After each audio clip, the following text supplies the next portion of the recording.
에비게일의 비둘기.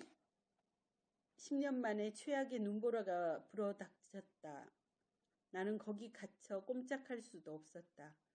밤이 되면 눈이 내린다기에 신도 가운데 사정이 딱한 노인네들에게 먹을거리와 약품을 가져다 주겠다고 교회에 자원했었다.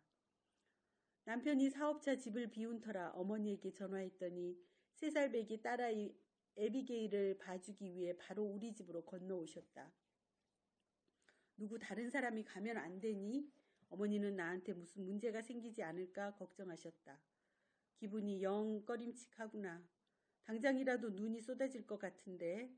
창밖을 내다보니 아닌 게 아니라 하늘이 심상치 않았다. 그제야 나도 불안한 느낌이 들기 시작했다. 엄만 괜찮을 거예요. 내 딸이 할머니의 손을 잡으며 생글거렸다. 엄마는 다른 사람을 도와주는 걸 좋아하는걸요. 또 내가 엄마를 위해 기도할 거니까. 그 말에 마음이 뿌듯해졌다. 딸애와 나는 깊이 결속되어 있었다. 나는 늘 딸에게 일러온 대로 하겠다고 마음먹었다. 가끔은 믿음 속에 나아가며 신께서 우리를 지켜주시라는 걸 믿어야 한다는 것이었다. 어머니와 딸애한테 다녀오겠다며 키스를 하고는 마을 순회를 떠났다. 마지막으로 들른 집에서 눈이 내리기 시작했다. 여긴 오지 말아야 했어요. 우리 교회에 다니는 92살의 빌 워킨스가 나무랐다. 콜록콜록 기침을 하며 침대에서 일어나려 했지만 그에겐 무리였다. 그는 단념하고 베개에 기대어 앉았다. 나 때문에 이 산골짜기 사람이 올 필요는 없다고 목사님께 말씀드렸는데. 말도 안 돼요.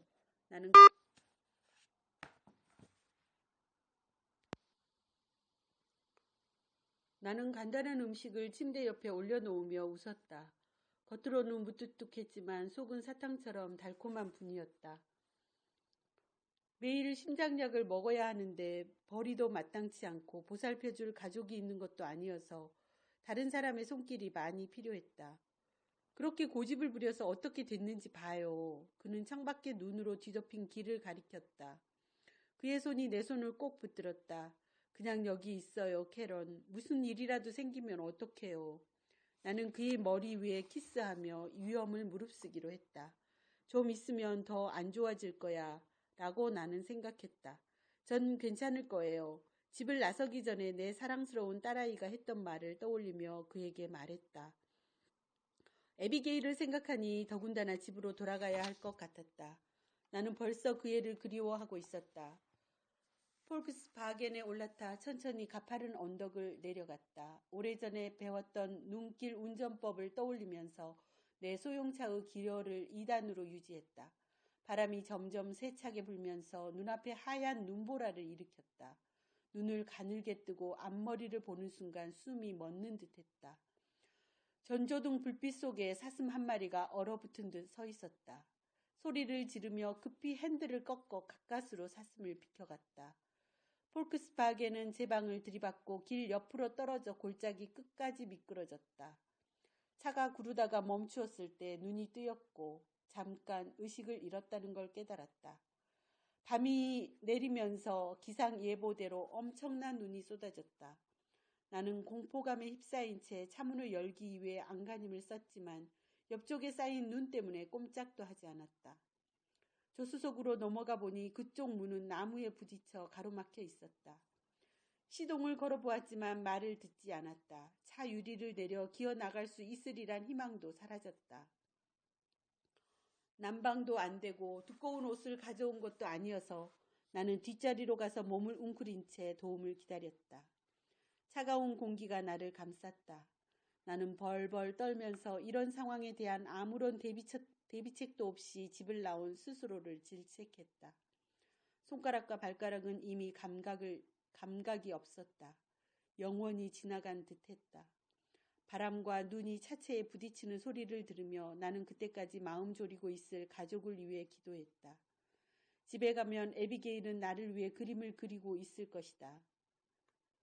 그 애는 크레용을 잡을 수 있을 만큼 자란 다음부터 사랑하는 사람들에게 좋은 일이 있기를 바라며 그림을 그리곤 했다.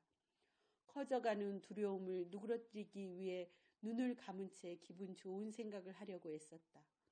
깜빡깜빡 졸다가 나는 에비게일을 보았다. 따뜻한 햇빛 속에서 아름답고 하얀 비둘기를 내게 건네며 활짝 웃는 에비게일을, 비둘기의 우아하고 평온한 모습과 딸의 눈 속에서 빛나는 사랑이 내 마음에 잔잔한 평화를 가져다 주었다.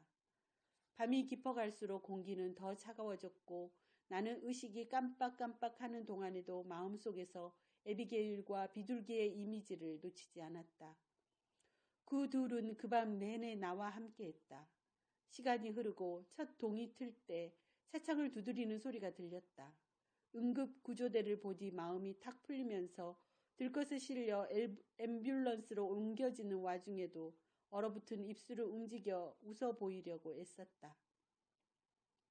병원에서 나는 경미한 동상과 머리의 상처를 치료받았고 그런 다음에야 경과를 지켜봐야 하니 밤새 병원에 있어야 한다는 말을 들었다. 나는 가족들이 너무나 보고 싶어 베개에 몸을 기댄 채 초조한 마음으로 기다리고 있었다. 조금 있으니 문이 열리고 어머니가 달려들었다. 얼마나 걱정했는지 모른단다. 어머니가 와락 나를 껴안고는 눈물을 흘리셨다. 너한테 무슨 일이 생겼다고 생각했어. 어머니들은 그런 걸 느낄 수 있으니까. 어머니는 옆에 놓인 쟁반을 살펴보더니 곧바로 모성 본능을 발휘하셨다. 차가 식었구나. 잠깐만 기다리렴. 나를 독차지할 수 있게 된 에비게일이 침대 위로 올라와 내 목에 얼굴을 묻었다. 나는 그 애를 꼭 껴안았다. 정말 보고 싶었단다. 그의 부드러운 머리카락을 쓸어주며 소곤거렸다. 엄마가 집에 없을 때 뭐 했니? 아참, 잊고 있었어요. 그 애는 큰 소리로 외치며 내 팔에서 빠져나가더니 옆에 놓아둔 둥그렇게 말아놓은 도화지를 집었다. 어젯밤에 할머니랑 나랑 엄마가 어디 있을지 모를 때 엄마를 위해서 그림을 그렸어요. 엄마가 무서워하고 있을 것 같아서 기분 좋아지라고 그린 거예요. 나는 보물지도라도 되는 양 그림을 펼쳐보다가 와 하고 감탄했다. 이건 우리 차로구나. 빨간색 네모를 가리키며 말했다. 이건 엄마네. 나는 손가락 끝으로 머리가 길고 막대기처럼 생긴 사람을 만지면서 웃었다. 그런데 엄마 손에 있는 건 뭘까? 에비게일은 눈빛이 환해져서 도화지에 그려진 작은 물체에 손끝을 갖다 댔다. 그건 성령이에요. 아이가 신이 나서 말했다. 주일학교에서 배운 것처럼 비둘기 모양으로 그린 거예요. 에비게일은 부드러운 입술을 내 뺨에 갖다 대고는 덧붙였다. 엄마가 혼자 있을까봐 내 생각에 가장 좋은 친구를 엄마에게 주고 싶었어요. 오, 애야, 나는 가장 캄캄했던 밤에 내게 위안을 주었던 비둘기를 생각하며 탄성을 질렀다. 내가 그린 비둘기는 엄마랑 같이 있었어. 나는 어머니들과 딸들을 연결하는 신성한 끈에 감동하며 딸의 손을 잡았다. 무얼 보고 있니? 어머니가 김이 오르는 침대 옆 탁자에 커피를 놓으며 물어오셨다. 나는 자리를 뜨려는 어머니 손을 붙들어 나와 에비게일의 손 사이에 가져왔다. 이렇게 세 세대가 신비로운 힘으로 연결되어 있다는 게 특별한 느낌을 주었다. 우리 사이에 흐르는 사랑을 보고 있었어요. 나는 속삭이듯 말했다. 다 이해한다는 듯한 어머니의 눈과 마주치자 딸아이의 머리 위에 키스했다. 다시 에비게일의 그림을 보며 그 악몽 같았던 밤에 나와 딸의 마음을 이어준 그 아름다운 새를 자세히 살펴보았다.